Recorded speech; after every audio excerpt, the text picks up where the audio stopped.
be a boxing trainer, they said. It'll be fun. Sunday morning, the lads are out on Brantingham Hill. Brutal 1k incline. It's a hell of an incline as well. They're doing that numerous times, and then they're doing some sprints as well. It's going to be hard, this. So we're going to do this once a week for the next, I think they're fighting, I think it was 8 weeks yesterday, so they were doing this for the next 7 weeks, which will really build that engine on top of all the other stuff that they're doing. The gloves are off with myself, Curtis Woodhouse. Thought I might as well do it. I've actually brought a chair up, I'll show you. So I've sat on the chair while there. I don't know if you can see the hill, if that does it justice or not. But start at the bottom there. It's a 1 kilometre incline, and it's horrible. I'm going to sit here and cheer them on. Yeah, so today I'm going to talk about my journey as a professional trainer and how I'm finding it, and I'm actually loving it. I really enjoy it. I love the process. I love watching the lads get better. I love developing them, and something that I never really thought I'd ever get into, something that I was never, when I retired from boxing, I want one of them where I want to be a trainer straight away. I ended up opening a boxing gym in my hometown, and just started training kids, but was doing boxercises and all things like that, and I really enjoyed it. The box size classes were really good fun.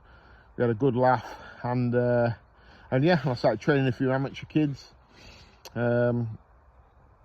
and I had 1 or 2 that were starting to ready to kind of box. I was thinking, I don't really want to start a journey as a trainer, because I'm always been the belief of, if you're not 100% committed as a trainer, then don't do it, because the fighters need that 100% commitment. And I had other things going on, and it wasn't really a journey that I was wanting to get into. And I had a couple of lads boxers amateur. One, you might have said on my social media, the Driffield Destroyer. Started him off at 8, and he went on to win a national title. He had 15, won 13, and yeah, like I said, won the under, I want to say 12s, the under 12 bout national title. Right handful, can fight like mad. Unfortunately, having a little bit of a break at the minute. He's at that funny age. He's 15, so yeah, he's at a bit of a funny age, so he's on a little bit of a break, but I'm sure he'll find his way back to it. But it was just working with the kids really that really started to I started to get that little buzz for training. And then one day I walked into a school, like I said regarding the boxing training, I had loads of other things on. I didn't really have time to commit 100%, and a big part of that was I was mentoring kids that were having difficult times in schools. And one day I walked into a school, and I met this young man called Adrian King, who was 14 at the time, who was being really badly bullied, and needed a bit of help. So first job was we became friends, and then I said to him, probably not something that's advertising. When did I meet Adrian? 2016, maybe, something like that. I don't know, 70, whatever it is, 2018, 19, I don't know.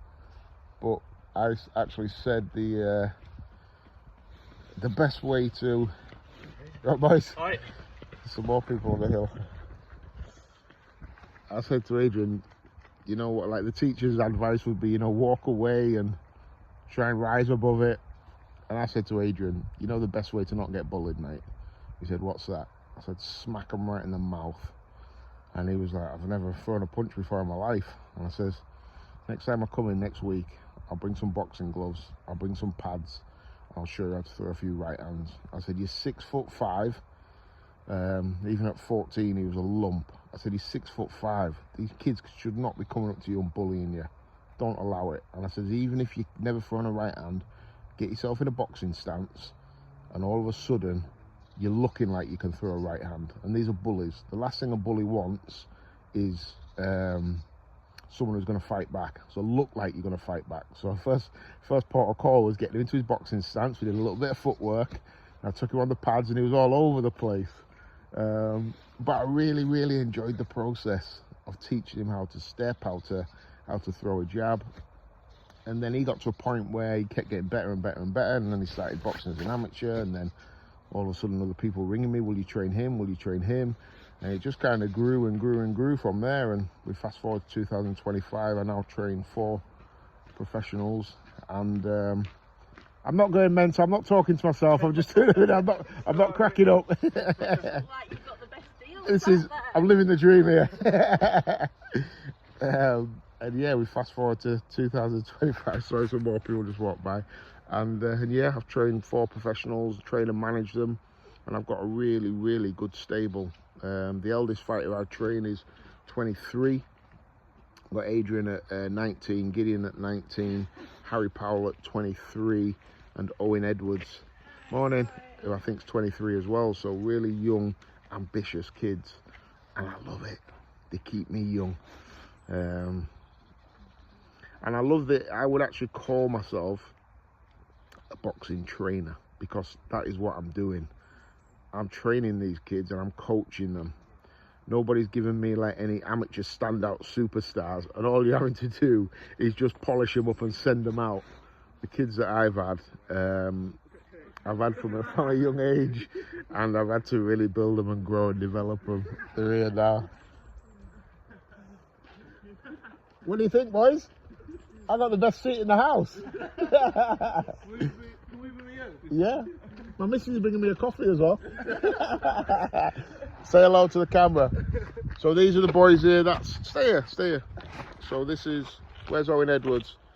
Where's Owen? Get in the camera. So this is Owen Edwards. He's 3-0.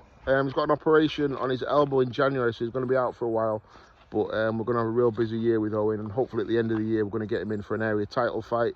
This is the Nightmare, Gideon Anaba. So he's 1-0.